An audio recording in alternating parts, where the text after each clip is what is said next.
إن الحمد لله نحمده ونستعينه ونستغفره ونعوذ بالله من شرور أنفسنا ومن سيئات أعمالنا من يهده الله فلا مضل له ومن يضلله فلا هادي له وأشهد أن لا إله إلا الله وحده لا شريك له وأشهد أن محمدًا عبده ورسوله يا أيها الذين آمنوا اتقوا الله حق تقاته ولا تموتن إلا وأنتم مسلمون يا أيها الناس اتقوا ربكم الذي خلقكم من نفس واحدة وخلق منها زوجها وبث منهما رجالا كثيرا ونساء واتقوا الله الذي تساءلون به والأرحام إن الله كان عليكم رقيبا يا أيها الذين آمنوا اتقوا الله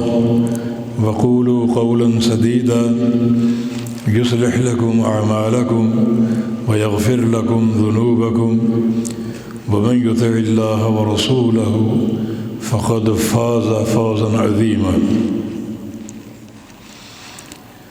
اللهم صل على محمد وعلى آل محمد كما صليت على إبراهيم وعلى آل إبراهيم إنك حميد مجيد اللهم بارك على محمد وعلى آل محمد كما باركت على إبراهيم وعلى آل إبراهيم إنك حميد مجيد سبحانك لا علم لنا إلا ما علمتنا إنك أنت العليم الحكيم رب اشرح لي صدري ويسر لي أمري واحلل عقدة من لساني يفقه قولي أعوذ بالله من الشيطان الرجيم من همزه ونفخه ونفثه بسم الله الرحمن الرحيم ثم جعلناك على شريعة من الأمر فاتبعها ولا تتبع أهواء الذين لا يعلمون عن عبد الله بن عمر رضي الله تعالى عنهما قال قال رسول الله صلى الله تعالى عليه وسلم بعثت بالسيف بين يدي الساعة حتى يعبد الله وحده وجعل رزقي تحت ظل رمحي وجعل الذلة والصغار على من خالف أمري ومن تشبه بقوم فهو منهم أو كما قال صلى الله تعالى عليه وسلم رواه الإمام أحمد في مسنده وأبو داود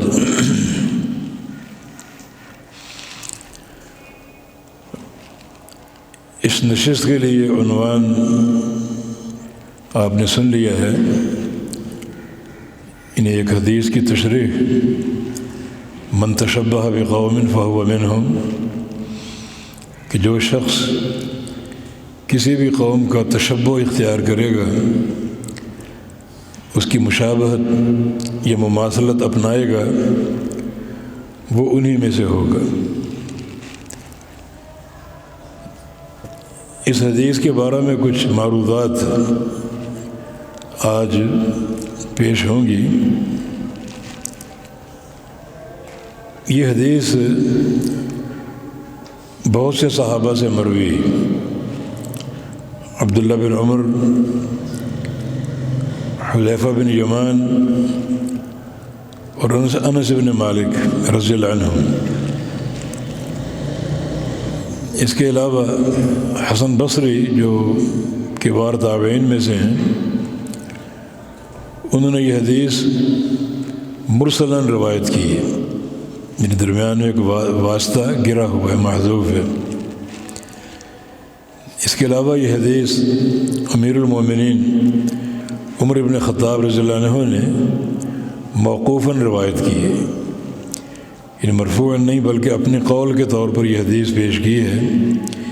ان کا یہ قول ہے کہ من تشبہ بقوم فہو منہم، کہ جو کسی قوم سے تشبہ اختیار کرے گا وہ انہی میں سے ہوگا۔ جو عبداللہ بن عمر کی حدیث ہے متن کے اعتبار سے وہ کامل حدیث ہے۔ اس حدیث پر کچھ علماء نے کلام بھی کیا ہے، اور ایک اس کے راوی ابن ثوبان کی وجہ سے اس کے ضعف کا قول اختیار کیا ہے، مگر ابن ثوبان جو ہے مختلف ہی ہے۔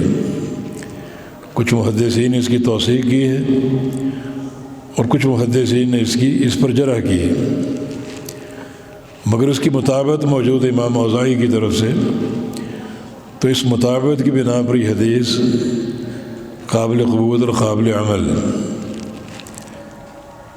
شیخ الاسلام ابن تیمیہ فرماتے ہیں رحمہ اللہ، اسنادہ جید، اسنادہ جید، اس کی سند بہت ہی عمدہ ہے۔ امام عراقی کا قول ہے سندہ صحیح، حدیث کی سند صحیح ہے۔ امام ذہبی کا قول ہے اسنادہ صالح، کہ اس کی سند قابل قبول ہے، جبکہ آج کے دور کے عظیم محدث اور مجدد شیخ البانی رحمہ اللہ فرماتے ہیں اسنادہ حسن ورجالہ کلہم ثقات، کہ اس کی سند حسن ہے، حسن درجے کی، اور تمام سند کے راوی ثقہ ہیں، یہ ان کی روایت قابل قبول ہے۔ تو یہ حدیث جو ہے اس میں 4 جملے ہیں۔ پہلا جملہ بعثت بالسیف بین یدی الساعة حتی یعبد اللہ وحدہ، مجھے بھیجا گیا ہے تلوار دے کر قیامت سے قبل، یعنی قیامت میرے آگے ہے، اور یہ تلوار اس وقت تک چلاؤں جب تک ایک اللہ کی عبادت قائم نہ ہو جائے، شرک ختم نہ ہو جائے اور ایک اللہ کی عبادت قائم نہ ہو جائے، اس وقت تک اس تلوار کو چلاؤں۔ تمام نصوص کو جمع کریں تو خلاصہ یہ نکلتا ہے کہ نبی علیہ السلام کی اصل بعثت جو ہے وہ قرآن و حدیث کے ساتھ ہے، آیات بینات کے ساتھ ہے، بیان اور برہان کے ساتھ ہے، اور جہاں کچھ لوگ اس بیان اور برہان میں رکاوٹ بنے اور اپنا سینہ تان کر کھڑے ہونے کی کوشش کریں اور گردنیں اٹھا کر کھڑے ہونے کی کوشش کریں، تو ان کا علاج ضروری ہے، ان گردنوں کو کاٹنا ضروری ہے، تاکہ جو حق کی تبلیغ اور نشر و اشاعت ہے اس کے راستے میں جو رکاوٹیں وہ زائل ہو جائیں اور دور ہو جائیں۔ تلوار ہمیشہ نہیں چلتی، لیکن دعوت کا نظام ہمیشہ قائم ہے۔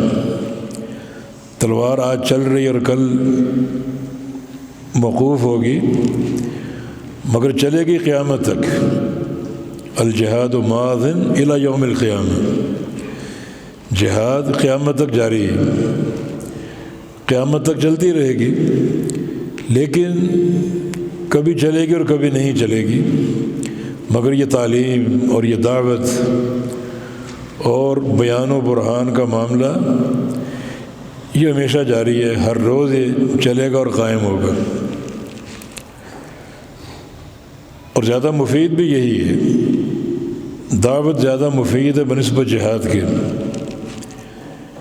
کیونکہ دعوت اگر دیں گے تو شرک اور کفر مٹے گا، اور اگر تلوار استعمال کریں گے تو کافر مٹیں گے۔ تلوار سے کفار کی گردنیں کٹیں گی اور دعوت سے کفر مٹے گا، اور ظاہر ہے کہ کفر کا مٹنا زیادہ بہتر ہے بنسبت کفار کے قتل ہونے کے۔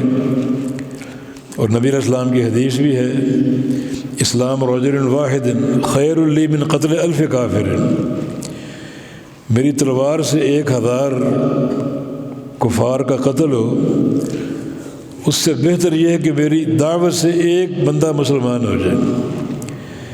ایک بندے کا اسلام قبول کرنا میری دعوت کے ذریعے زیادہ محبوب ہے مجھے بنسبت اس کے کہ میری تلوار سے 1000 کفار کا قتل ہو۔ نتیجہ صاف ہے، تلوار چلاؤ گے یہ کفار کا قتل ہے، اور دعوت دو گے تو کفر کا قتل۔ کفار جب تک باقی ہیں کفر بھی باقی ہے، اور اگر کفر ہی ختم ہو جائے دعوت کے نتیجے میں اور لوگ اسلام میں داخل ہو جائیں اور کفر ختم ہو جائے تو پھر یہ معاملہ زیادہ محبوب ہے۔ اسی لیے تلوار کو جہاد کہا گیا ہے اور دعوت کو جہاد کبیر کہا گیا ہے، یہ بڑا جہاد ہے۔ تو پھر یہ حدیث جس کا پہلا جملہ ہے کہ مجھے تلوار دے کر بھیجا گیا، یہ چلتی رہے حتیٰ یعبد اللہ وحدہ، حتیٰ کہ ایک اللہ کی عبادت کا نظام قائم ہو جائے اور توحید قائم اور نافذ ہو جائے۔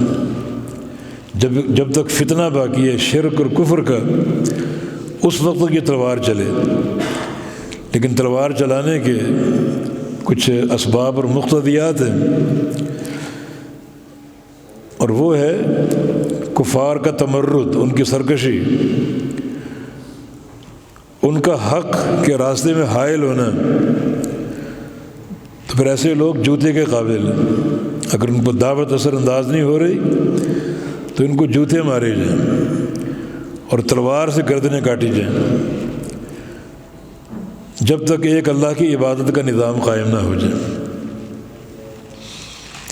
تو ترتیب یہی ہے، نبی علیہ السلام کی بعثت بیان و برہان کے ساتھ ہوئی ہے۔ شہر رمضان الذی انزل فیہ القرآن ھدی للناس وبینات من الھدی والفرقان، یہ بنیادی مقصد ہے۔ مگر دعوت کے راستے میں کوئی قوم اگر حائل ہوتی ہے اور تمرد و سرکشی کا مظاہرہ کرتی ہے تو ان سروں کو کاٹنا ضروری ہے تاکہ دعوت کا راستہ ہموار ہو جائے اور اصل جو آپ کی بعثت کا مقصد ہے وہ قائم ہو جائے۔ دوسرا جملہ ہے وَجُعِلَ رِزْقِي تَحْتَ ظِلِّ رُمْحِ، میرا رزق جو ہے وہ میری تلوار کے سائے کے نیچے۔ رمح جو ہے وہ جہاد کا، قتال کا ایک آلہ ہے، تلوار یا نیزہ، اس کے سائے کے نیچے ہے میرا رزق۔ یہ تلوار استعمال ہوگی اور کفار کا جو مال غنیمت ہے وہ ہمیں حاصل ہوگا۔ سابقہ امتوں پر مال غنیمت حلال نہیں تھا، بلکہ جو بھی جہاد کے ذریعے مال آتا تو جہاد کے بعد، جنگ کے بعد ایک جگہ اس کو جمع کر کے اس کو آگ لگا کر جلا دیا کرتے تھے۔ نبی علیہ السلام کا فرمان کہ فضلت علی الانبیاء بست، مجھے سابقہ انبیاء پر 6 فضیلتیں دی گئیں، ان میں سے ایک یہ بھی ہے کہ احلت لی الغنائم، کہ غنیمت کا مال میرے لیے حلال کر دیا گیا۔ امم سابقہ پر یہ غنیمت کا مال حلال نہیں تھا بلکہ حرام تھا۔ جو بھی مال کفار کا آتا اسے خاکستر کر دیا جاتا، مگر اللہ تعالیٰ نے میرے لیے آسانی فرما دی اور غنیمت کے مال کو میرے لیے حلال کر دیا۔ اللہ تعالیٰ کا فرمان بھی ہے، یعنی یہ چیز قرآن کے مقاصد کے خلاف نہیں ہے۔ فرمایا کہ فَكُلُوا مِمَّا غَنِمْتُمْ حَلَالًا طَيِّبًا، فَكُلُوا مِمَّا غَنِمْتُمْ حَلَالًا طَيِّبًا، کہ جو تمہیں غنیمت کا مال ملتا ہے وہ کھاؤ، وہ حلال بھی ہے اور عمدہ بھی ہے۔ کفار نے جیسے بھی کمایا ہو، مگر آپ کو حاصل ہوا جہاد کے نتیجے میں، قتال کے نتیجے میں اور تلوار چلانے کے نتیجے میں، تو وہ مال اب آپ کے لیے حلال بھی اور عمدہ بھی ہے۔ تو نبی علیہ السلام فرما رہے ہیں میرا رزق جو ہے پاکیزہ رزق، وہ میری تلوار کے سائے کے نیچے۔ یقیناً فتوحات ہوئیں اور اللہ رب العزت نے فتوحات کے نتیجے میں دنیا کے خزانے مسلمانوں کے قدموں میں ڈال دیے، مسلمان مالا مال ہو گئے۔ اور یہ فرق کب ظاہر ہوا؟ جب خیبر فتح ہوا۔ وَأَصَابَهُمْ فَتْحًا قَرِيبًا، اللہ نے اس فتح قریب کی خوشخبری دی۔ یہ خیبر یہودیوں کی بستی تھی، جب فتح ہوا تو بے شمار باغات اور کھیت، جانور مسلمانوں کو حاصل ہوئے، مسلمان مالا مال ہو گئے۔ عبداللہ بن عمر کا قول ہے اور عائشہ صدیقہ کا بھی کہ ما شبعنا الا بعد فتح خیبر، کہ ہمیں پیٹ بھر کے کھانا فتح خیبر کے بعد نصیب ہوا۔ اس سے قبل کیا تھا؟ اللہ کی آزمائش، اللہ ہمارے صبر کا امتحان لے رہا تھا، اور سارے مسلمان صابر واقع ہوئے تھے، پیٹوں پر پتھر باندھے جاتے تھے، صبر تھا، برداشت تھی۔ جب اللہ نے دیکھا کہ یہ بندے بڑے صابر ثابت ہوئے، پھر اللہ نے فتوحات کے ذریعے مال و اسباب کے راستے کھول دیے۔ چنانچہ غنیمت کا مال بڑا پاکیزہ، حلال اور عمدہ مال۔ اور تیسرا جملہ جو ہے وَجُعِلَ الذِّلَّةُ وَالصَّغَارُ عَلَىٰ مَنْ خَالَفَ أَمْرِي، جو بندہ میرے کسی امر کی مخالفت کرے اس پر ذلت اور حقارت مسلط کر دی گئی۔ وہ ذلیل ہے، حقیر ہے، وہ عزت کا مستحق نہیں ہے جو میرے کسی فرمان کی مخالفت کرے۔ یہ بات بھی قرآن نے بھی کی ہے، فَلْيَحْذَرِ الَّذِينَ يُخَالِفُونَ عَنْ أَمْرِهِ أَن تُصِيبَهُمْ فِتْنَةٌ وَيُصِيبَهُمْ عَذَابٌ أَلِيمٌ۔ جو لوگ میرے پیارے پیغمبر کے کسی امر کی مخالفت کرتے ہیں، کسی امر کی، امر مضاف ہے معرفہ کی طرف، آگے ہی ضمیر معرفہ ہے، اور اس میں مفرد جب مضاف و معرفہ کی طرف تو اس میں عموم ہوتا ہے، یعنی سارے جو میرے امر ہیں ان میں سے کسی امر کی مخالفت کر لے تو کیا اس کے لیے اس کو ڈرنا چاہیے دو چیزوں سے، دنیا میں فتنہ اور آخرت میں عذاب علیم۔ دنیا میں مبتلا فتنہ ہو جائے، آخرت میں عذاب علیم اس کو لاحق ہو جائے۔ کس شخص کو؟ جو میرے کسی امر کی مخالفت کرے۔ بڑی سخت وعید ہے کیونکہ امر کا تعین نہیں ہے کہ فلاں امر کی مخالفت کرے گا تو فتنہ لاحق ہوگا، عذاب علیم مل جائے گا۔ مثلا نماز نہ پڑھے، فتنہ کا شکار ہوگا، عذاب علیم ملے گا۔ زکوٰۃ نہ دے، اگر کسی امر کا تعین ہو جاتا تو معاملہ آسان ہوتا، یہاں تعین نہیں ہے۔ کسی بھی امر کی مخالفت کرنے والا اس پر یہ دو تلواریں لٹک رہی ہیں، دنیا میں فتنہ اور آخرت میں عذاب علیم۔ اور امام احمد بن حنبل کا قول ہے کہ سب سے بڑا فتنہ شرک ہے۔ اللہ اس کے عقیدے کو پکڑ لے، اس کو عقیدے کے اعتبار سے گمراہ کر دے، اس کی توحید کو مسخ کر دے، اس سے بڑا کوئی فتنہ نہیں۔ اور یہ عذاب کب ملے گا؟ جب پیارے پیغمبر کے کسی امر کی مخالفت کرے۔ عموم ہے یہاں پر، اگر امر کا تعین ہوتا کہ فلاں کام کرو گے تو فتنہ ہوگا، عذاب علیم ملے گا۔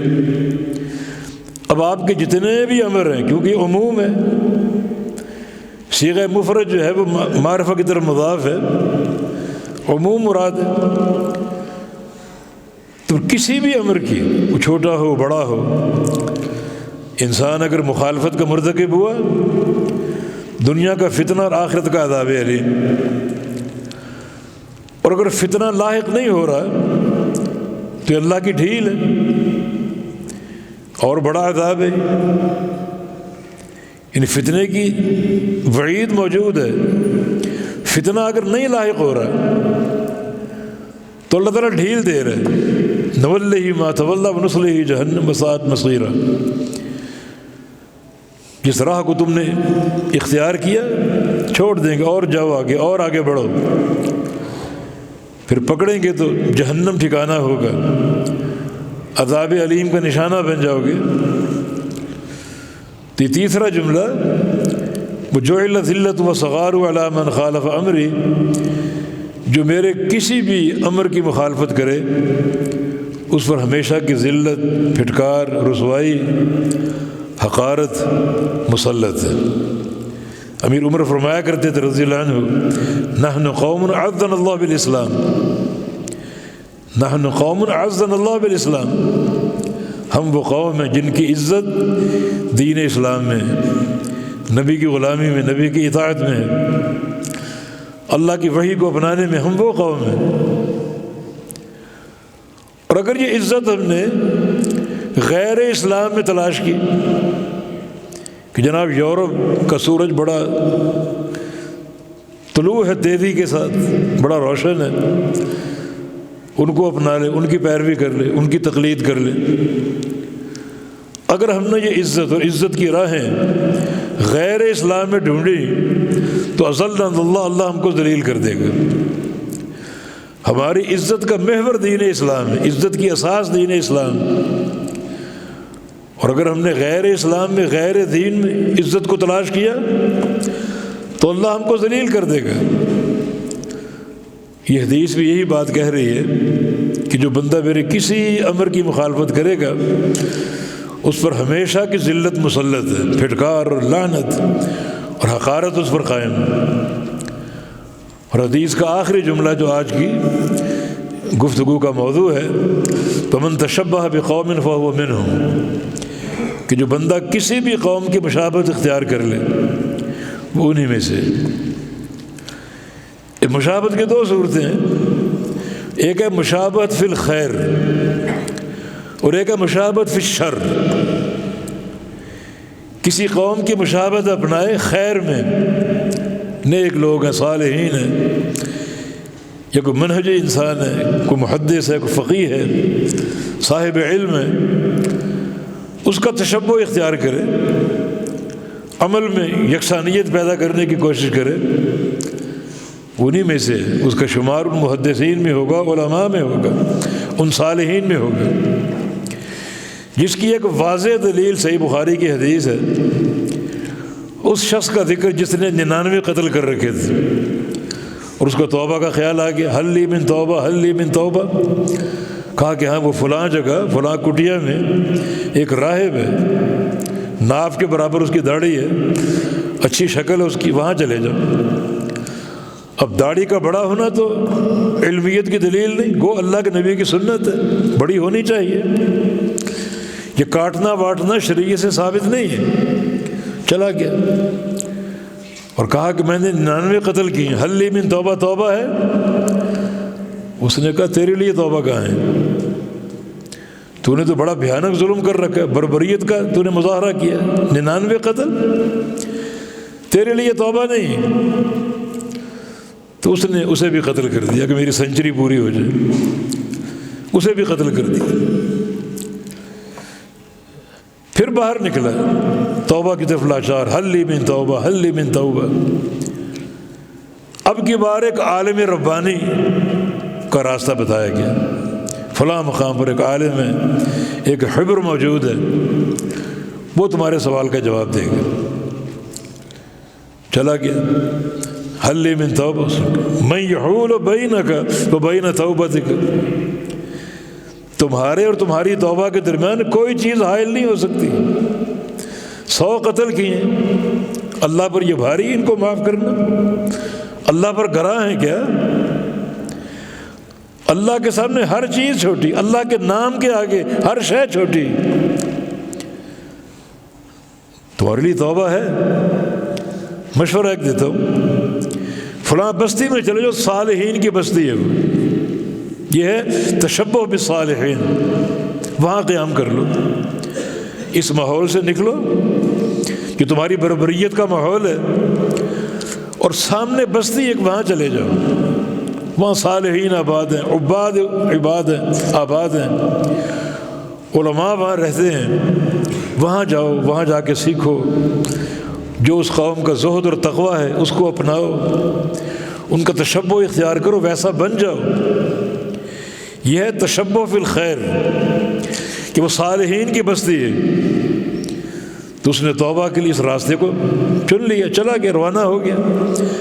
راستے میں موت آ گئی، ایک الگ قصہ، لیکن حدیث کا خلاصہ آخری یہی ہے کہ اللہ تعالیٰ نے اس کے یہ 100 قتل معاف کر دی اور اس کو جنت کا داخلہ عطا فرما دیا۔ تو اس توبہ میں جو ایک اقدام اس کو دیا گیا وہ تھا صالحین کے پاس جانا، اس بستی میں چلے جانا، وہ ہجرت کر لینا اور ان کا تشبہ اختیار کرنا، ویسا بن جانا، ان کے ساتھ مل کر اللہ کی عبادت کرنا، اللہ کی طرف رجوع کرنا اور توبہ کرنا ان کے ساتھ مل کر۔ تو یہ تشبہ بالخیر، جس سے کیا حاصل ہوتا ہے کہ ایک انسان اللہ تعالیٰ کی رضا، اس کی محبت اور رحمت حاصل کرنے کے لیے تشبہ بالخیر اپنائے، تشبہ بالخیر، ایسا ماحول اپنائے جس ماحول میں خیر ہو، عقیدے کا رسوخ ہو، توحید باری تعالیٰ کی اقامت ہو، سنت کی تنفیذ ہو، ایسے ماحول کو اپنائے۔ من تشبہ بقوم فہو منہم، جو بندہ کسی بھی قوم کا تشبہ اختیار کر لے انہی میں سے ہے وہ، پھر وہ صالحین ہیں، وہ محدثین ہیں، وہ علماء ہیں، اللہ تعالیٰ ان کی رفاقت آپ کو دے دے گا، انہی میں آپ کو شمار کرے گا، جو اجر و ثواب ان کے لیے وہ آپ کو بھی حاصل ہوگا۔ تو یہ تشبہ بالخیر ہے، خیر کے تعلق سے صالحین کا تشبہ اختیار کرنا، ان کے تقویٰ کو، ان کے زہد اور ورع کو، ان کے عقیدے کی صلابت کو سمجھنا اور اپنانا۔ تو اللہ تعالیٰ یہی توفیق ہمیں دے۔ نبی علیہ السلام نے اس تشبہ بالخیر کو عطار سے تشبیہ دی ہے، خیر اور نیک بندے کی صحبت، اس کے ساتھ بیٹھنا، اسے دیکھنا، اس کے عمل و عقیدے کو اپنانا، اس کی مثال ایک عطار کی صحبت کی ہے۔ عطر فروش ہے، آپ بیٹھیں گے اس کے پاس، کچھ خریدیں گے تو خوشبو آپ کی جیب میں آ جائے گی، اور اگر خرید نہیں سکتے جب تک بیٹھے ہیں اس کی خوشبو آپ تک پہنچے گی، معطر کر دے گا، آپ کو فائدہ ضرور ہوگا۔ اور جو اشرار ہیں، برے لوگ، ان کا قرب، ان کی صحبت، ان کی طرف میلان، ان کی طرف جھکاؤ کوئی لوہار کی بھٹی کے قرب کے مترادف ہے۔ آگ جل رہی ہے، آپ وہاں بیٹھے ہوئے، ایک لوہا جلنے کی بدبو، حرارت آپ تک پہنچ رہی ہے، بعضوں کی چنگاریاں اڑتی ہیں، آپ کے بدن کو جلا سکتی، آپ کے کپڑوں کو جلا سکتی، نقصان ہی نقصان، فائدہ کوئی نہیں۔ یہ قرب جو ہے صالحین کا یا اشرار کا، اس کا نتیجہ تو ہے نا، صالحین کا قرب آپ کے لیے بہتری کا باعث، آپ کا معطر کر دے گا، اشرار کا قرب نقصان دہ ثابت ہو سکتا ہے۔ تو من تشبہ بقوم فہو منہم، ایک تشبہ خیر کے اعتبار سے، صالحین کا قرب، ان کا تشبہ، ان کی طرف میلان، ان کی محبت آپ کے دل میں ہو، ان کی حرکات کو اپنانا، انہیں عملی جامہ پہنانا، یہ ساری چیزیں آپ کے لیے مفید ہیں۔ یہ صالحین کا تشبہ۔ اور دوسرا اشرار کا تشبہ، جتنا بڑا شر ہوگا اتنا اس کے تشبہ کا نقصان ہوگا، جتنا بڑا شر ہوگا۔ اشرار میں کفار بھی ہیں، یہودی بھی ہیں، عیسائی بھی ہیں، منافقین بھی ہیں، اور فاسق اور فاجر لوگ بھی ہیں۔ تو ہر ایک کے درجات ہیں، جس قدر جس کا قرب اختیار کرو گے، تشبہ اختیار کرو گے، درجہ بدرجہ آپ ان میں شمار ہوں گے۔ بعض کا شمار ہونے کا معنی یہ ہوتا ہے کہ جو گناہ ان پر، وہ گناہ آپ کو بھی ملے گا، اور بعض کا شمار کا معنی یہ ہوتا ہے کہ جیسے وہ کافر ہیں آپ بھی اس تشبہ کی بنا پر کافر ہو گئے۔ جو آپ کا طریقہ کار ہے، جو آپ کے تشبہ کی کیفیت ہے، اس کیفیت کو دے کر حکم مسلط کیا جائے گا۔ بعد کا کفر تو نہیں ہے، شرک تو نہیں ہے، لیکن فسق و فجور ضرور ہے، گناہ میں آپ ملوث ضرور ہیں، شامل ضرور ہیں، اور بعد کا تو معاملہ کفر تک پہنچتا ہے۔ دیکھیں دین اسلام کا جو ایک غیرت والا مزاج ہے وہ یہی ہے کہ کفر کے ساتھ، اہل کفر کے ساتھ کوئی سمجھوتا نہیں۔ بالکل وہ لوگ نہ کسی دوستی کے قابل ہیں، نہ کسی محبت یا تعظیم کے قابل ہیں، اور نہ کسی اکرام کے قابل ہیں۔ کوئی ان سے سمجھوتا نہیں۔ جب تک مکی زندگی تھی رسول اللہ علیہ وسلم کی، تو مکہ کے 13 سال مشرکین سے محاذ رہی تھی، کسی قسم کے قرب کے مستحق نہیں ہوئے، کسی میلان کے۔ حالانکہ اگر آپ غور کریں تو نبی علیہ السلام اور ابو جہل کے عقیدے میں ایک جملے کا فرق رہ گیا تھا، ایک جملے کا بس، اتنا سا فرق، لیکن وہ فرق بھی گوارا نہیں، وہ فرق بھی قابل قبول نہیں، وہ فرق برقرار رہا۔ اس فرق پر جنگیں ہوئیں، جنگ بدر، جنگ احد، جنگ خندق اور فتح مکہ کا سفر اس فرق پر ہوئی۔ ہمارا تلبیہ کیا تھا؟ لبیک اللہم لبیک لا شریک لک لبیک، کہ تیرا کوئی شریک نہیں۔ ابو جہل کا تلبیہ کیا تھا؟ لبیک اللہم لبیک لا شریک لک لبیک الا شریکا تملکہ وما ملک۔ یہ فرق تھا۔ ہم تلبیہ میں کیا پڑھ، تیرا کوئی شریک نہیں۔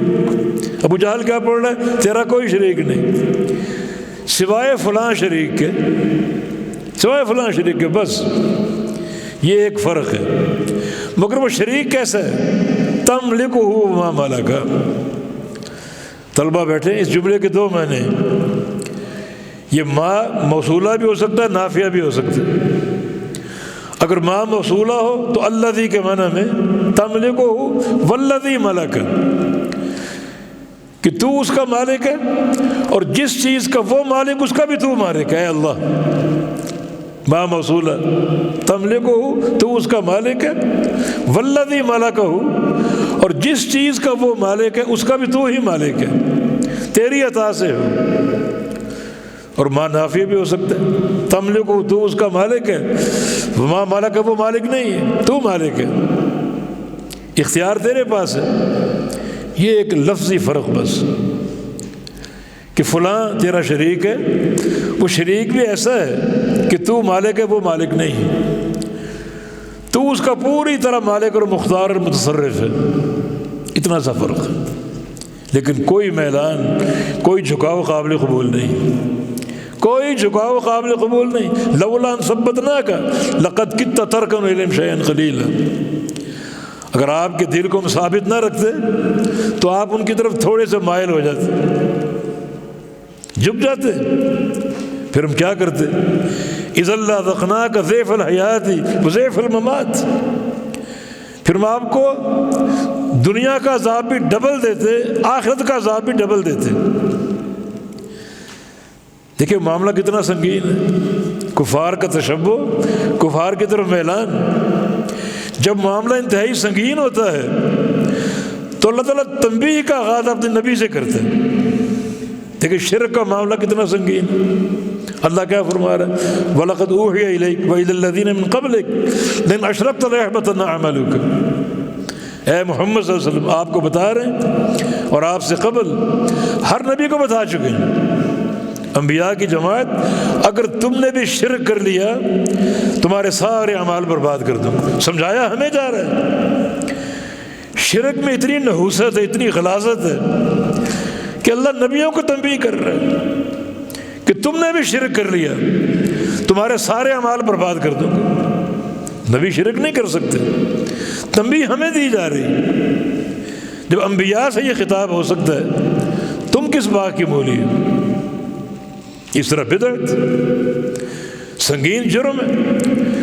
اللہ اپنے نبی سے مخاطب، بھلا وہ تقول علینا بعض الاقاویل، اگر آپ نے بھی کوئی اپنی بات دین کے کھاتے میں ڈال دی، ہماری طرف منسوب کر دی، بات آپ کی۔ ایک بدعت انسان کا کردار بھی یہی ہے، اختراع اس کی اپنی ہے، سوچ اس کی اپنی ہے، عمل اپنا ہے، اور اس کو دین کے کھاتے میں ڈالتا ہے۔ آپ نے اپنی کوئی بات اگر دین کے کھاتے میں ڈال دی تو آپ کو دائیں ہاتھ سے پکڑیں گے اور آپ کی شاہ رگ کاٹ کر زندگی کا خاتمہ کر دیں گے۔ یہاں بھی بعین یہی معاملہ ہے۔ اگر ہم ثابت قدمی آپ کو نہ دیتے، آپ ان کی طرف تھوڑا سا مائل ہو جاتے، جھک جاتے ان کی طرف، ان کفار کی طرف۔ پھر ہم کیا کرتے؟ حالانکہ مائل ہونا ممکن ہی نہیں اللہ کے رسول کے لیے، ہمیں سمجھایا جا رہا ہے اگر مائل ہو جاتے، کسی معاملے میں ان کا تشبہ اختیار کر لیتے تو دنیا کا بھی ڈبل عذاب دیتے، آخرت کا بھی ڈبل عذاب دیتے۔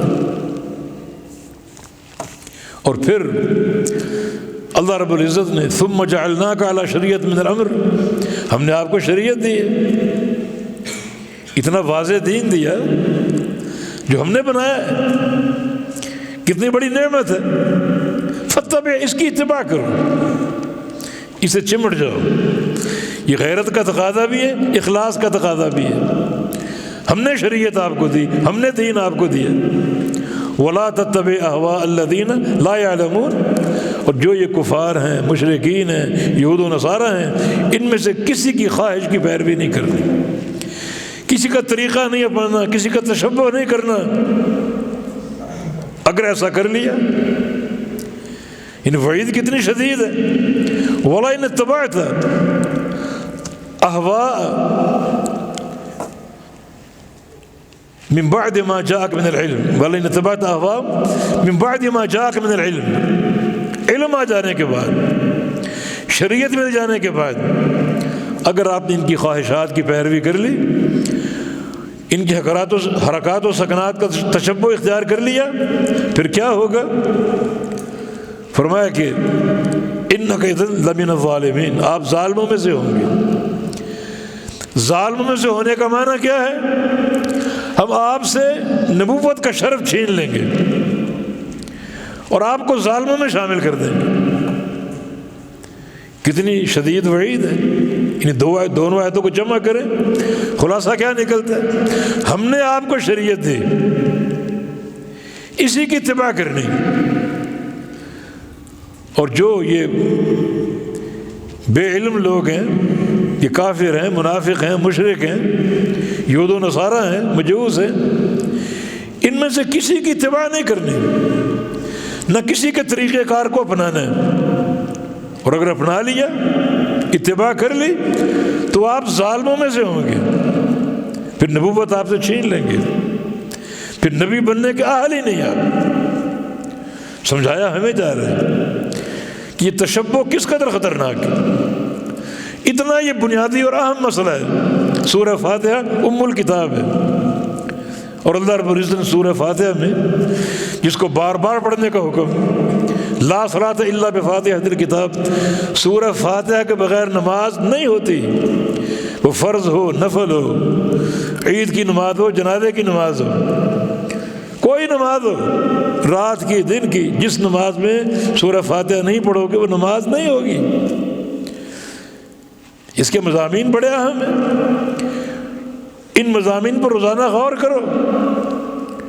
اللہ تعالیٰ نے 3 راستے سورہ فاتحہ میں واضح کیے ہیں۔ صراط الذین انعمت علیہم، راستہ ان لوگوں کا جو اللہ کے انعام یافتہ بندے ہیں۔ پہلے دعا ہے اہدنا الصراط المستقیم، ہمیں صراط مستقیم کی ہدایت دے دے، یہ دعا ہے۔ وہ راستہ کیا ہے؟ صراط مستقیم کیا ہے اور صراط مستقیم کے منافی کیا ہے؟ ان لوگوں کا راستہ جن پر تیرا انعام ہوا۔ انعام یافتہ بندے کون اور کیوں؟ من یطع اللہ والرسول فاولئک مع الذین انعم اللہ علیہم من النبیین والصدیقین والشہداء والصالحین۔ انعام یافتہ کیوں ہوئے؟ اللہ اور اس کے رسول کی اطاعت کی بنا پر، کسی کی پیروی نہیں، کسی کا نظام نہیں، دائیں بائیں جھانکنا بھی نہیں، کسی قوم کا تشبہ نہیں، اللہ اور اس کے رسول کی اطاعت بس۔ وَأَنْ أَقِمْ وَجْهَكَ لِلدِّينِ حَنِيفًا، یک طرف ہو کر اپنا چہرہ سیدھا دین کی طرف کر لو۔ دائیں بائیں بہت سے ادیان ہیں اور بہت سی فکریں، کسی کی طرف جھانک کر نہیں دیکھنا، سیدھا دین کی طرف چہرہ اپنا مبذول کر لو۔ انعام یافتہ بندوں کا راستہ یہ راستہ کیوں ہے؟ اللہ اور اس کے رسول کی اطاعت کی بنا پر۔ اور وہ لوگ کون ہیں؟ وہ انبیاء ہیں، وہ صدیقین ہیں، وہ شہداء اور صالحین ہیں۔ یہ لوگ ہیں جن کے راستے کی اتباع صراط مستقیم پر ہے۔ دو راستے اور ہیں جو صراط مستقیم سے پوری مہادرائی کر رہے ہیں، صراط مستقیم سے مجرمانہ بغاوت کر رہے ہیں۔ ایک مغضوب علیہم کا راستہ، دوسرا الضالین کا راستہ۔ مغضوب علیہم وہ قوم جو اللہ کے غضب کی مستحق بنی، اور وہ قوم جو گمراہ ہوئی۔ یہ دو راستے صراط مستقیم کے مقابل ہیں اور صراط مستقیم سے مہادرائی کر رہے ہیں۔ مغضوب علیہم یہودی ہیں، اور ان کا راستہ کیا ہے؟ علم ہے، فہم ہے، عمل اور قبول نہیں ہے، عمل اور قبول نہیں۔ یہ فساد اور بگاڑ ہے نا بڑا۔ اور ضالین گمراہ لوگ کون ہیں؟ عمل کا جذبہ ہے مگر عمل کی بنیاد دلیل نہیں، اپنی مرضی کا عمل، پسند کا عمل۔ لیس بامانیکم ولا امانی اہل الکتاب، اپنی خواہشات، پسند اور ناپسند، اسے دین میں جو ہے وہ داخل کر لینا۔ یہ نصارہ، یہ ضالین ہے، گمراہ ہیں۔ ہمیں سمجھایا کیا جا رہا ہے کہ تمہارے پاس صراط مستقیم ہے، اگر صراط مستقیم کے ہوتے ہوئے تم مغضوب علیہم کا راستہ اپنا لو، غضب یافتہ قوم کا، یا ضالین کا راستہ اپنا لو، جو گمراہ لوگ ہیں، ان کا تشبہ اختیار کرنے کی کوشش کرو، ان کے عمل کو اپنانے کی کوشش کرو، ان جیسا بننے کی کوشش کرو، ان کی عادات کو اپنانے کی کوشش کرو، تو یہ پرلے درجے کی حماقت نہیں ہوگی؟ یعنی وہ قوم جن کو دین دیا گیا، صراط مستقیم دیا گیا، وہ قوم تشبہ اختیار کرے اس قوم کی جو کسی دور میں بندر اور خنزیر بنائے گئے، جن کو مسخ کر دیا گیا، اللہ کے کئی عذابوں کے مستحق بنے۔ یعنی صراط مستقیم والے لوگ ان لوگوں کی پیروی کرنا شروع کر دیں جن پر وہ عذاب آئے جو کسی پر نہیں آیا۔ اللہ نے ان کے چہرے بگاڑ دی، شکلیں مسخ کر دی، انہیں بندر اور خنزیر اللہ نے بنا دیا۔ تو اس کی کسی حرکت کی پیروی، اس کی طرف جھکاؤ اور میلان کوئی تک بنتی اس کی؟ ان صراط مستقیم والے پیروی کریں، تشبہ اختیار کریں مغضوب علیہم کا، جن پر بار بار غضب نازل ہوا، یا ضالین کا جو گمراہ ہیں۔ کیا اس کا جواب ہے؟ سورہ فاتح نے آغاز ہی سے اللہ تعالیٰ نے ہمیں یہ دین کی خیرت دی، صراط مستقیم کی خیرت دی کہ تمہارے پاس تو قیمتی خزانہ ہے، قیمتی خزانہ۔ اگر اس قیمتی خزانے کے ہوتے ہوئے تم مغضوب علیہم کی پیروی کرو، ان کا تشبہ اختیار کرو، ان جیسا بننے کی کوشش کرو، ضالین کا تشبہ اختیار کرو، تو یہ تو بڑی سخاوت اور حماقت ہے، پرلے درجے کی بے وقوفی۔ یہ تو ایسے جیسے ایک شہزادی ہو، اس کے پاس ہیرے جواہرات ہوں، خزانوں کے ڈھیر ہوں، اور اس کو اپنے پڑوسیوں کی کھوٹی چونیاں چوری کرنے کی عادت ہو، وہ بھی کھوٹی۔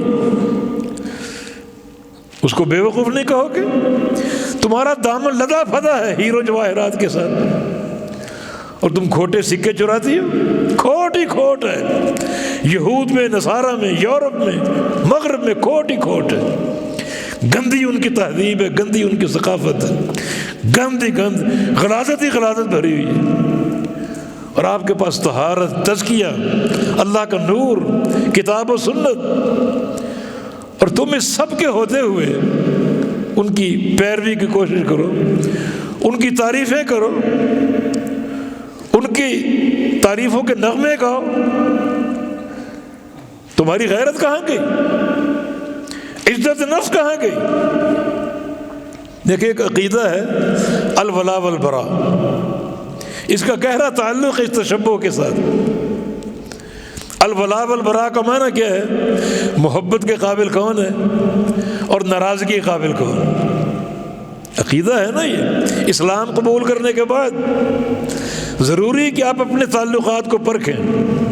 اب پرانی دوستیاں ختم، اب محبت کس سے کرنی؟ اہل توحید سے، جو آپ کے ہم عقیدہ ہیں. نفرت کس سے کرنی؟ یہ شرک والے، بدعات والے، خرافات والے، گندی ثقافت والے، گندی تہذیب والے. یہ محبت کے مستحق ہیں اور یہ نفرت کے مستحق ہیں. الولاء والبراء معرکۃ العراء عقیدہ. بلکہ اسلام قبول کرنے کے بعد اول ذمہ داری یہی. ابھی آپ نے آیتیں سنی تلاوت میں، لا تجد قوما یؤمنون باللہ والیوم الآخر یوادون من حاد اللہ ورسولہ.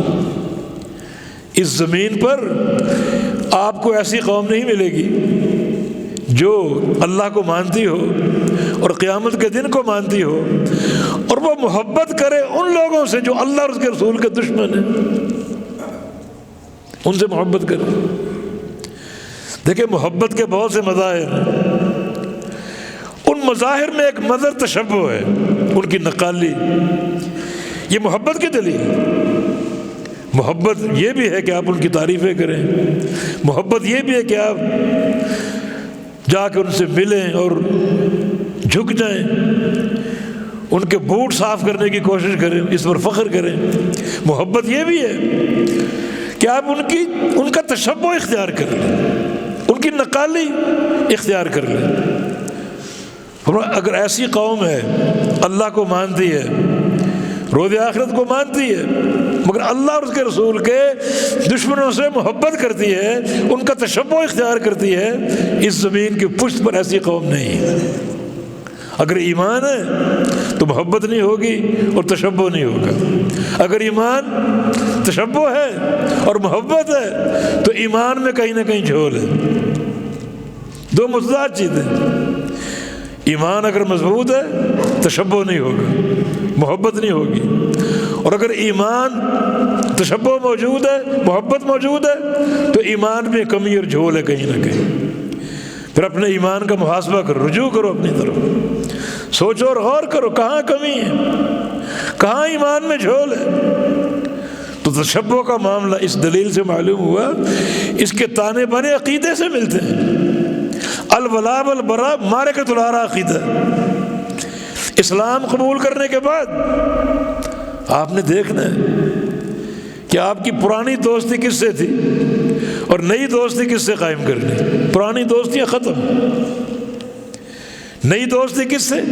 جو صاحب توحید ہے، صاحب سنت ہے، وہ نئی دوستی کا مستحق ہے.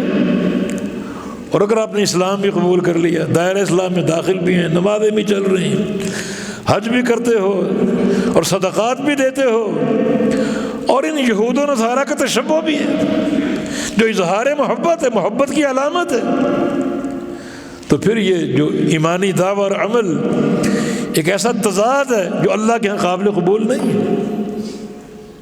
یک رنگ ہونا ضروری. ہمارے لیے دین ہے، ہماری غیرت دین کے ساتھ ہے، ہماری محبت کا جو مستحق وہ دین ہے. سب کچھ دین میں موجود ہے. اس کے ساتھ چمٹ جائیں، پوری طرح وفا کریں، اخلاص کے ساتھ قبول کر لیں، تو یہ اصل کامیابی کا راستہ اور کامیابی کا راز ہے.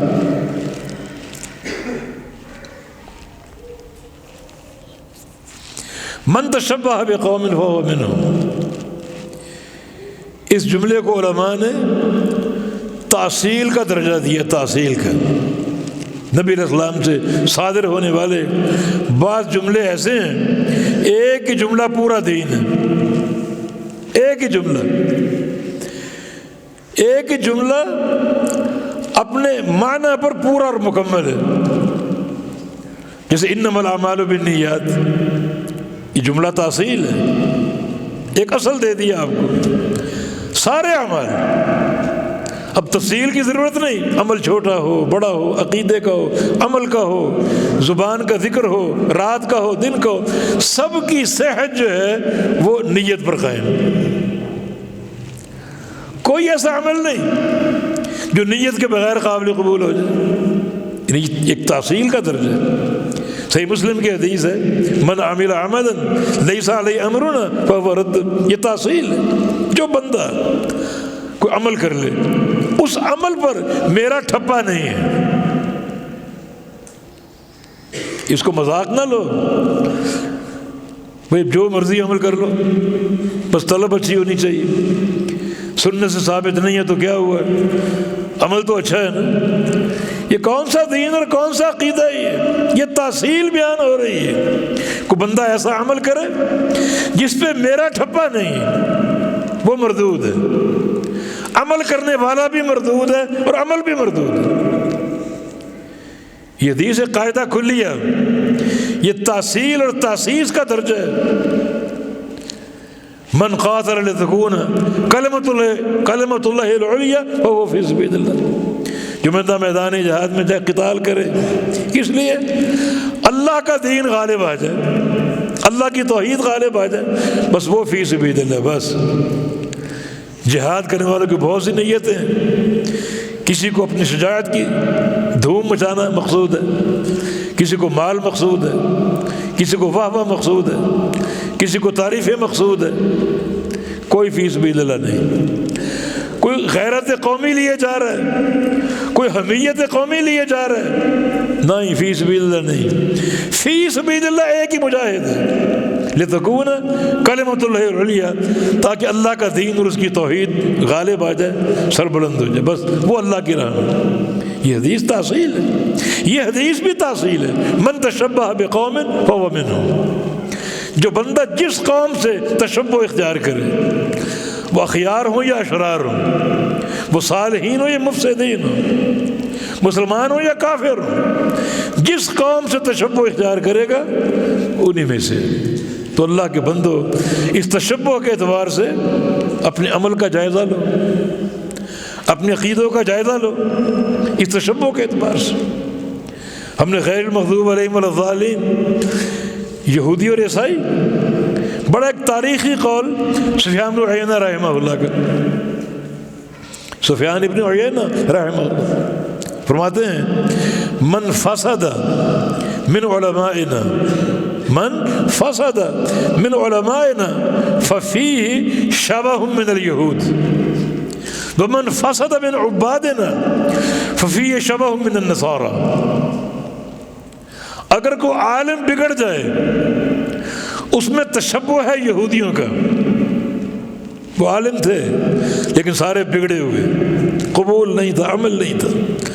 اور اگر کوئی عبادت گزار بگڑ جائے اس میں تشبہ ہے نصارہ کا، عبادت کا شوق تھا ان کو، مگر ان کی ساری عبادتیں فاسد تھیں، ضائع تھیں، بیکار تھیں، کیونکہ وہ عبادتیں دلیل پر قائم نہیں تھیں، ان عبادات کا منبع وحی الہی نہیں تھا۔ آج بہت سے عبادت گزار ہیں، عبادت کا شوق ہے ان کو، بھئی عبادت ثابت تو کرو، رجب آ گیا، یہ کنڈے کہاں سے لائے تم؟ ثابت تو کرو، یہ معراج کی رات، اول تو رجب میں معراج ہوا ہی نہیں، رجب میں نہیں ہوا، تو معراج کی رات کا قیام، یہ عبادتیں، یہ مخصوص نفل، یہ کہاں لکھے ہوئے؟ عبادت کا شوق ہے، عباد ہیں، مگر تشبہ نصارہ کے ساتھ، ان کی عبادتیں بھی دلیل پر قائم نہیں تھیں، ذاتی پسند پر قائم تھی۔ آگے شعبان آگے جناب 15ویں رات، کوئی قبرستان جا رہا ہے، کوئی رات جاگ رہا ہے، نفل پڑھ رہا ہے، مخصوص نفل بھی بنا دیے، اس طرح نفل پڑھنے ہیں، فلاں صورت پڑھنی ہے، اتنی تعداد ہو اور یہ اجر ہوگا، فلاں اجر ہوگا، فلاں اجر ہوگا۔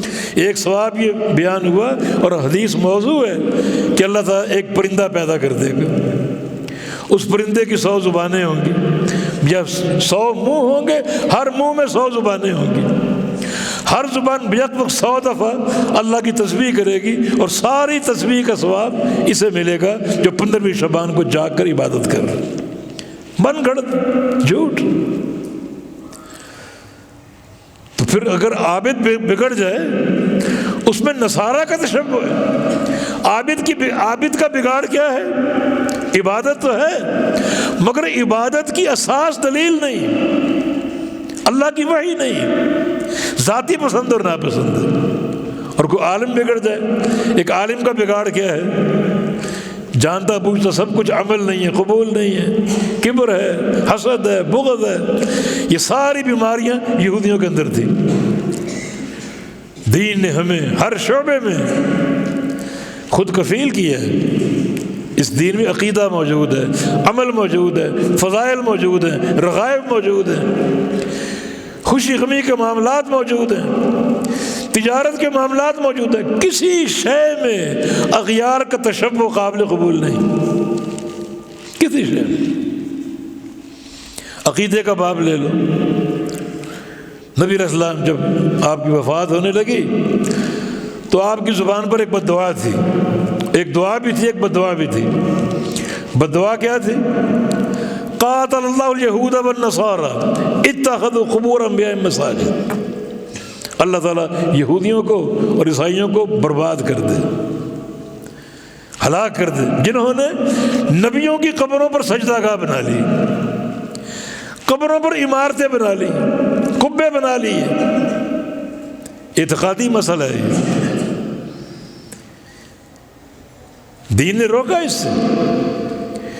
دین قبر کیسی چاہتا ہے؟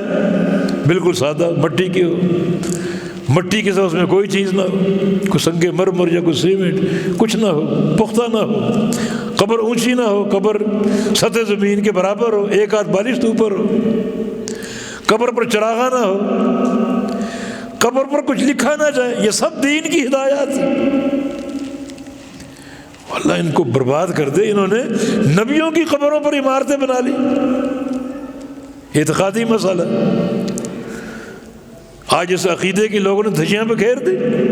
جائیے دیکھیے، جا کر مزارات دیکھیں، آستانے دیکھیں، قبرستان دیکھیں، کمرے بنے، عمارتیں بنی، قبے بنے، مساجد بنی۔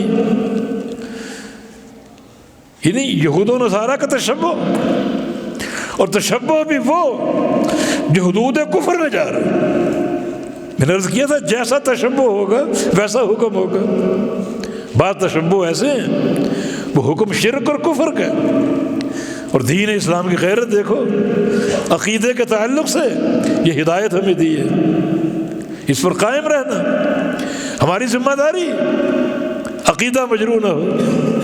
عبادات میں بھی دین کی غیرت موجود ہے۔ چنانچہ نبی علیہ السلام کی حدیث، آپ نے نمازوں کے اوقات جب بتائے، صلی صلاۃ الصبح، صبح کی نماز پڑھو، نماز پڑھ لو، اس کے بعد کوئی نماز نہ پڑھو حتیٰ تطلع الشمس، حتیٰ کہ سورج طلوع ہو جائے۔ جب سورج طلوع ہو رہا ہو، طلوع ہو کر بلند، حتیٰ ترتفع کا الفاظ ہے، طلوع ہو کے بلند ہو جائے، اور جب طلوع ہو رہا ہو تو اکثر عن الصلاۃ، پھر نماز سے رک جاؤ، حالانکہ نماز ہے۔ کیوں رک جائیں؟ یہ وقت بھی ہے، نماز میں گزار دیں، نہیں، اکثر عن الصلاۃ، رک جاؤ، نماز سے بعد آ جاؤ۔ کیوں؟ دو باتیں، فإن تطلع بین قرنی شیطان، سورج طلوع ہوتا ہے شیطان کے دو سینگوں کے درمیان، اور اس وقت میں یسجد فیہا الکفار، جب سورج طلوع ہو رہا کافر سجدہ کرتے ہیں سورج کو، سورج کے پجاری۔ دنیا میں بڑی تعداد میں یہ لوگ موجود ہیں جو سورج کو سجدہ کیا کرتے تھے، طلوع کے وقت بھی، غروب کے وقت بھی۔ میں عصر پڑھ لو، نماز سے رک جاؤ، نماز نہ پڑھو۔ تو نماز سے کیوں روکا جا رہا ہے؟ فرمایا کہ جب وہ غروب ہوتا ہے تو شیطان کے دو سینگوں کے درمیان، اس وقت جو سورج کے پجاری ہیں کفار، وہ سورج کو سجدہ کرتے ہیں، اللہ کی غیرت کو دلکارتے ہیں۔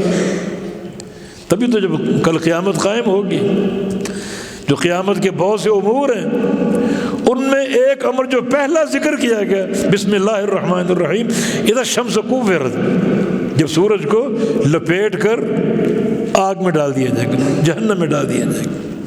اللہ تعالیٰ بتائے گا سورج کے پجاریوں، یہ رہا تمہارا معبود جس کو پوجتے رہے۔ چلو سورج متحرک شے ہے، دنیا کو منور کرتا ہے، اور ہماری جو غذا ہے کھیتی باڑی باغات، اس کا انحصار سورج کی دھوپ پر ہے۔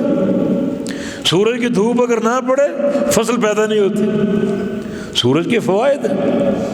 اس کے پجاری اسے پوچھتے تھے متحرک شے کو ان فوائد کی بنا پر اس بندے کی عقل کا کیا کرو جو ایک بالکل ننگ دھڑنگ بندہ ہے، نشے میں دھت ہے، دنیا کی ہوش نہیں، لباس کی ہوش نہیں، ننگا بیٹھا ہوا ہے، اس کو لوگ پوچھتے۔ اور یہ جو انبیاء کی قبروں کو مساجد نے سجدہ کا بنا لیا، عمارتیں تعمیر کر لی، چلو وہ نبی تھے، انبیاء کا ایک مقام ہے، اس مقام تک کوئی نہیں پہنچ سکتا، مگر یہاں دیکھیے معاملہ کیسا ہے۔ ایسے ہی لوگ بالکل نشے میں دھت، لباس سے بیگانہ، کوئی کتوں والی سرکار، کوئی کووں والی سرکار، کوئی بلیوں والی سرکار، کتے ارد گرد گھوم رہے ہیں، غلاظتیں پڑی ہوئی ہیں، وہاں لوگ ان کو سجدے بھی کرتے ہیں، اور مرنے کے بعد قبروں پر قبے بن جاتے ہیں، آستانے بن جاتے ہیں، عمارتیں بن جاتی ہیں۔ بتائیں یہود و نصارہ کے اس فعل کا تشبہ اختیار کرنے والا کون ہے؟ آج کیا حکم لگاؤ گے؟ نبی علیہ السلام نے یہ موت کے وقت یہ بدعا کر کے ہمیں کیا سمجھایا، کیا نصیحت دی، اور ساتھ دعا بھی کر دی، اللہم لا تجعل قبری وثنا یعبد، یا اللہ میری قبر کو میلہ گاہ نہ بنانا، پوجا گاہ نہ بنانا، میری قبر کو محفوظ رکھنا۔ ان یہود و نصارہ نے نبیوں کی قبروں پر میلے سجائے، پوجا گاہ بنا لیا، عمارتیں تعمیر کر لی۔ تو آج اس فعل کا تشبہ اختیار کون کر رہا ہے؟ کون اس زمرے میں آ رہا ہے؟ اس طرح عبادات، اس شریعت کی غیرت، سورج کا طلوع، سورج کا غروب، نماز نہیں پڑھنی، تاکہ وہ جو سورج کے پجاری ہیں وہ اس وقت سورج کو سجدہ کر رہے ہیں، اس وقت آپ اللہ کو سجدہ کریں تو وقت کا تشبہ ہے، دین کی غیرت ہے، نماز نہیں پڑھنی۔ یہ مشرکین کی نماز کا وقت ہے، سورج کے پجاریوں کی نماز کا وقت ہے، یہ دین کی غیرت، تشبہ اختیار نہیں کرنا۔ جتنے بھی معاملات ہیں ان عبادات کے علاوہ، جیسے احتفالات ہیں، مجلسیں ہیں، تہوار ہیں، آج بہت سے تہوار کفار کے اپنائے بیٹھے ہیں۔ ایک لسٹ ہمیں دی تھی شیخ عبید نے، یہ بسنت کا تہوار ہے، یہ غالباً سکھوں کا تہوار ہے، پتنگ بازی، انہیں ایک دن منایا جاتا ہے۔ ہولی ہندوؤں کا تہوار ہے، 14 فروری ویلنٹائن ڈے ہے، یہ بدماشوں، اوباشوں اور اپنے آپ کو مجنون سمجھنے والوں کا تہوار ہے۔ 8 مارچ کو خواتین کا عالمی دن، اور پھر یہ نعرے جنم لیتے ہیں، میرا جسم میری مرضی، یعنی خباستیں ہی خباستیں۔ 1 اپریل، اپریل فول، لوگوں کو بیوقوف بنانے کا دن، حالانکہ بیوقوف خود ہیں،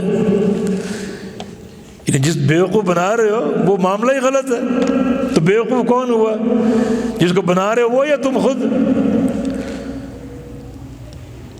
ماؤں کا عالمی دن، مدر ڈے، فادر ڈے، 25 دسمبر کرسمس ڈے، عیسائیوں کا دن ہے 31 دسمبر، یہ ہیپی نیو ایئر۔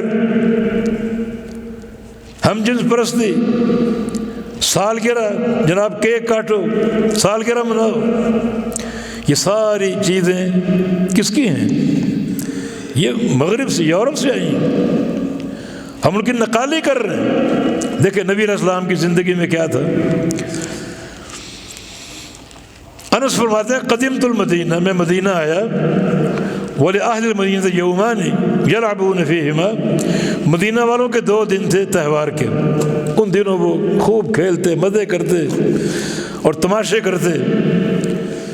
نبی علیہ السلام نے وہ دن دیکھے تو آپ کی غیرت اور دینی غیرت گوارا نہیں کرتی کہ ان کے تہوار ہم اپنائیں، ان کی خوشی میں ہم شریک ہوں۔ یہ دینی غیرت اور ملی غیرت کے منافی۔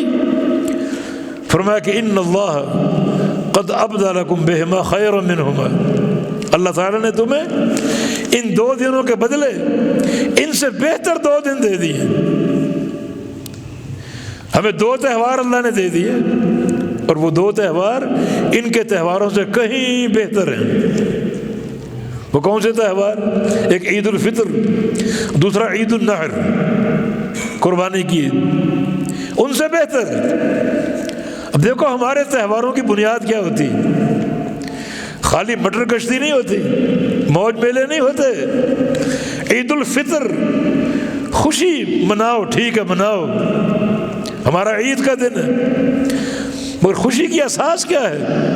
جو پیچھے آپ نے عبادات کا مہینہ گزارا، رمضان مبارک، خوب اللہ کی عبادت کی، گناہوں کو بخشوایا، اب یہ یوم الجوائد آ گیا، خوشی کا دن آ گیا، خوشی کرو۔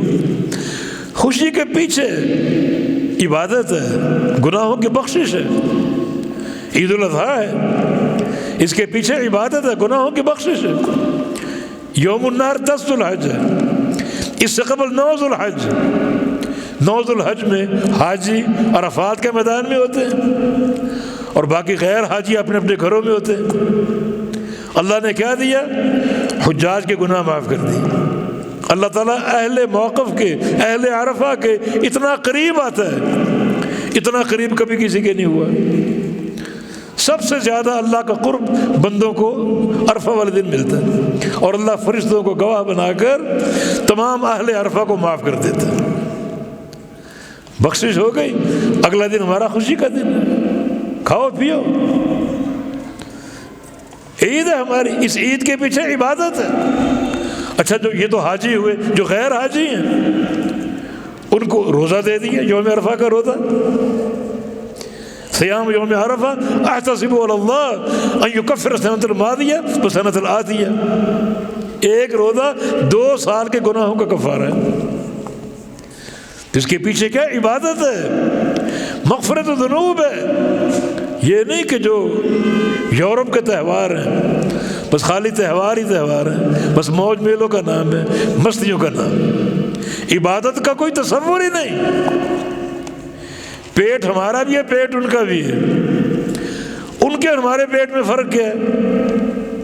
ہم پیٹ بھرتے ہیں اوپر کے لیے تاکہ دل کی تقویت ہو، دل کی مضبوطی ہو، عقل کی مضبوطی ہو، اور کار خیر انجام دیں، اللہ کی عبادت کریں۔ وہ پیٹ بھرتے ہیں نعوذ باللہ نیچے کے لیے، شہوات اور خواہشات، اور یہ زنا کاری اور غلط محفلیں۔ دوستو اور بھائیوں، اگر ہم ان تہواروں میں ان کا تشبہ اختیار کریں گے بڑے بھیانک نتائج۔ اب خواتین کا دن آ گیا تو یہ فکر اجاگر ہوئی نا، میرا جسم میری مرضی، کیا اس کے مہلکات ہیں اور کیا اس کے مضمرات ہیں، کس قدر قوم تباہی کا شکار ہوئی۔ اور مختلف جو دن مناتے ہیں ان کے نتیجے میں معاملہ رکتا نہیں، معاملہ آگے بڑھتا ہے، معاملہ پھیلتا جاتا ہے۔ دیکھیں نبی علیہ السلام نے کس قدر دینی غیرت کا اظہار کیا، فرمایا کہ لا تلبسوا الحریر ولا الدیباج ولا تشربوا فی آنیۃ الذهب والفضة ولا تأكلوا فی آنیۃ الذهب والفضة ولا تأكلوا فی صحافها، لا تشربوا فی آنیۃ الذهب والفضة ولا تأكلوا فی صحافها، ریشم نہ پہنو، موٹا ریشم ہو، باریک ریشم مت پہنو، اور نہ چاندی اور سونے کے برتنوں میں کھاؤ اور نہ پیو۔ وجہ کیا ہے؟ فَإِنَّهَا لَهُمْ فِي الدُّنْيَا وَلَكُمْ فِي الْآخِرَةِ، یہ سب چیزیں ان کے لیے دنیا میں ہیں، تمہارے لیے آخرت میں۔ اگر تم کھاؤ گے ان کا تشبہ ہوگا، ان کو آخرت میں نہیں ملیں گے، پھر تم انہی میں سے شمار ہوگے، تمہیں بھی نہیں ملیں گے۔ ان کا تشبہ ہے ان کے لیے دنیا میں، تمہارے لیے آخرت میں۔ اس طرح کفار کا لباس، ہم ان کے لباس کو اپنانے میں دیر نہیں لگاتے۔ جو فیشن رات کو آیا کسی میگزین میں، اگلے دن ہمارے بچے بچیاں اس فیشن کو اپنائے گھوم رہے ہیں، اور ایسے ایسے فیشن، غیرت نام کی کوئی چیز نہیں۔ بعض لوگوں کو دیکھتے ہیں یہ گھر کیسے جاتے ہوں گے جہاں ان کی مائیں بہنیں، اپنی بہنوں کے سامنے کیسے جاتے ہوں گے، غیرت کا جنازہ۔ ایک چڈی پہنی ہوئی ہے، رانے بھی نظر آ رہے، گھٹنے نظر آ رہے ہیں، پنڈلیاں نظر آ رہی ہیں۔ انتہائی درجے کی خباثت ہے۔ اور دیکھیں کتنا قلاش ہے دینی اعتبار سے۔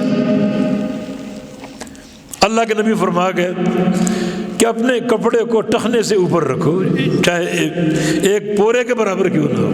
عطرۃ المومن الی انصاف ساقے، حق تو ایک آدھی پنڈلی تک، لیکن نیچے اگر کرنا چاہو کر لو، لیکن ٹخنے آپ کے ننگے ہونے چاہیے، یہ لوگ قبول نہیں کر رہے۔ عورتوں نے قبول کر لیا بے حیائی ظاہر کرنے کے لیے، ٹانگیں نظر آ رہی ہیں۔ ایسی خواتین جب نظر آتی ہیں تو کچھ نتیجے ہمیں ضرور ملتے ہیں۔ نمبر 1، ان خواتین کا اگر باپ ہے تو بے غیرت ہے، شوہر ہے تو دیوس ہے۔ ہر بندہ یہ سوچے گا۔ مائیں ہیں تو انہوں نے کوئی تربیت نہیں کی، اجڑ ہیں وہ۔ عورتوں نے قبول کر لیا، ٹخنے ننگے ہوں پنڈلیوں تک، مردوں نے قبول نہیں کیا۔ ان کی پینٹیں دیکھ لیں، ان کی شلواریں دیکھ لیں۔ ہاں، انگریز نے چڈا دیا وہ قبول ہے، پورا جسم ننگا ہے وہ قبول ہے، اپنے نبی کی بات قبول نہیں ہے۔ 1 انچ کپڑا اوپر نیچے کا سوال ہے، وہ قبول نہیں ہے، یہ قبول ہے۔ یہ تشبہ کا نقصان ہے۔ فہو منہم، انہیں میں شمار ہوگا۔ عبداللہ بن عمرو بن عاص کی حدیث ہے، صحیح مسلم میں ہے، نبی علیہ السلام نے ان کو دیکھا علی ثوبین معصفرین، کہ 2 کپڑے پہنے ہوئے تھے معصفر رنگے ہوئے۔ ایک بوٹی ہے عصفر بوٹی، اس سے رنگ تیار کرتے تھے اور کپڑا اس میں ڈال کے اس کو رنگتے تھے۔ اس کے عام طور پہ اس بوٹی سے 2 رنگ پیدا ہوتے تھے، یا سرخ یا زرد۔ زرد جیسے آپ نے دیکھا ہو ہندوستانی جو بیٹھتے ہیں، ان کی آستانے اور جو بھی ان کی پگڑی آپ نے دیکھی ہو زرد رنگ کی، وہ رنگ ہم نہیں پہن سکتے، تشبہ ہوگا۔ ایک سرخ جو عام سرخ ہے وہ نہیں، لیکن ایک ایسا سرخ جو ایک الگ ہی نظر آتا ہے، اس بوٹی سے جو حاصل ہوتا ہے، منع فرما دیا۔ بلکہ آپ نے ڈانٹا اس کو، امرت کو امو کا بہذا، یہ کپڑے پہننے کا حکم تمہیں تمہاری ماں نے دیا؟ مانا عورتیں تو پہن سکتی ہیں، مرد یہ رنگ نہیں پہن سکتے۔ فرمایا کہ یہ ان ہذہ من ثیاب الکفار، یہ کافروں کا لباس ہے، ان کافروں کی تشبہ نہیں کر سکتے، یہ کافروں کا لباس ہے، فلا تلبسا، آئندہ کبھی نہ پہننا۔ تو لباس میں بھی دین کی غیرت، اسلامی لباس ہے، اسلامی رنگ ہوتا ہے، وہ اپناؤ۔ کفار کا تشبہ لباس میں روکا اس سے۔ نبی علیہ السلام کی ایک اور حدیث ہے، لعن رسول اللہ صلی اللہ علیہ وسلم المتشبہین من الرجال بالنساء والمتشبہات من النساء بالرجال، جو عورتیں تشبہ اختیار کرے مردوں کا، ان پر اللہ کی لعنت ہے، اور جو مرد تشبہ اختیار کرے عورتوں کا، ان پہ اللہ کی لعنت ہے۔ اس تشبہ سے روکا گیا۔ عورتوں کا اپنا لباس ہے، اپنی حدود ہے، اور مردوں کا اپنا لباس، اپنی حدود ہے۔ جو عورتیں لباس میں وضع قطع میں مردوں کا تشبہ اختیار کر لیں وہ ملعون ہے، اور جو مرد عورتوں کا تشبہ اختیار وہ ملعون ہے۔ دیکھیں آغاز تشبہ سے ہوا، عورتوں نے مردوں کا لباس پہننا شروع کر دیا۔ کسی دور میں تصور نہیں تھا کہ عورتیں ٹائی پہنیں، پینٹ پہنیں، اور مردوں والا جوتا پہنے، آج وہ بھی چل رہے ہیں، اور آہستہ آہستہ تجاوز ہوتا گیا۔ مرد بھی اسی طرح عورتوں کا فیشن، عورتوں کی جو زینتیں ہیں وہ عورتوں والا فیشن اختیار کرتے ہیں، بالوں میں وضع قطع میں۔ یہ آغاز، نقطہ آغاز ہے، اور انجام کتنا خطرناک ہے۔ اس سارے تعلق کے بعد چلتے چلتے چلتے چلتے تیسری جنس ایجاد ہو گئی۔ اب مردوں کو عورت بننے کا شوق ہے، عورتوں کو مرد بننے کا شوق ہے، اور مخنث اس معاشرے میں گھس گئے ان سب کے اندر تمام تر غلاظتوں کے ساتھ۔ یہ غلاظتیں یورپ میں تو انتہائی ناقابل ذکر ہیں، جو ان کے قہوہ خانے اور شراب خانے ان کے، اور جو ان کے سمندروں میں جو کنارے پر جو لوگ جاتے ہیں تفریح کے لیے، جا کے دیکھیں کیا منظر ہے، کتنے مکروہ لوگ آپس میں خلط ملط ہوئے ہیں۔ وہی چیز ہمیں پسند آ گئی۔ نقطہ خاص یہی ہے کہ تشبہ جو ہے بڑے مہالک کا باعث ہے۔ عبداللہ بن عمرو بن عاص نے ایک عورت کو دیکھا متقلدۃ قوسا، وہ جو کمان ہوتی ہے تیر کی کمان، وہ لٹکائی ہوئی ہے گلے میں، اور یہ تمشی مشیۃ الرجل، اور مرد کی طرح چل رہی ہے، مرد کی طرح۔ پوچھا یہ کون عورت ہے؟ بتایا گیا کہ ام سعید بنت ابو جہل ہے، مسلمان ہو چکی۔ فرمایا کہ لیس منا، نبی علیہ السلام کا فرمان، لیس منا من تشبہ بالرجال من النساء، جو عورت مردوں کا تشبہ اختیار کرے، ان کی طرح چلنے کی کوشش کرے، ان کی طرح لباس پہنا لے، ان کی طرح سر کی کٹنگ کر لے، وہ ہم میں سے نہیں ہے، ہم میں سے نہیں ہے۔ اور ایک حدیث میں نبی علیہ السلام کا فرمان ہے کہ لعن الرجل یلبس لبس المرأة والمرأة تلبس لبس الرجل، جو مرد عورت کا لباس پہنے، عورت مرد کا لباس پہنے، وہ ملعون ہے، لعنت کا مستحق ہے۔ حتیٰ کہ نبی علیہ السلام نے خوشبو تک میں فرق کر دیا، خوشبو میں فرمایا کہ طیب المرأة ما ظہر لونها وخفی ریحها وطیب الرجل ما ظہر ریحها وخفی لونها۔ یہ فرق کر لو، عورت کی خوشبو کیا ہے؟ جس کا رنگ نمایاں ہو مگر خوشبو دبی ہوئی ہو، خوشبو مہکے نہ، لوگوں تک جائے نہ، رنگ نمایاں ہو۔ اور مردوں کی خوشبو کیا ہے؟ جس کی خوشبو مہکے، خوشبو ابری ہو اور رنگ دبا ہوا ہو، اس کی ہے پابندی۔ خود ہم نے ایسے مردوں کو دیکھا لپسٹک لگائی ہوئی، ہونٹ سرخ کیے ہوئے، اور وہ جو عورتیں اپنے چہروں پر ملتی ہیں مختلف قسم کے محلول، وہ تک ملے ہوئے، تو نتائج پھر یہی ہوں گے نا، جو معاشرے میں غلاظتیں پھیلی ہوئی، ناپاکیاں پھیلی ہوئی۔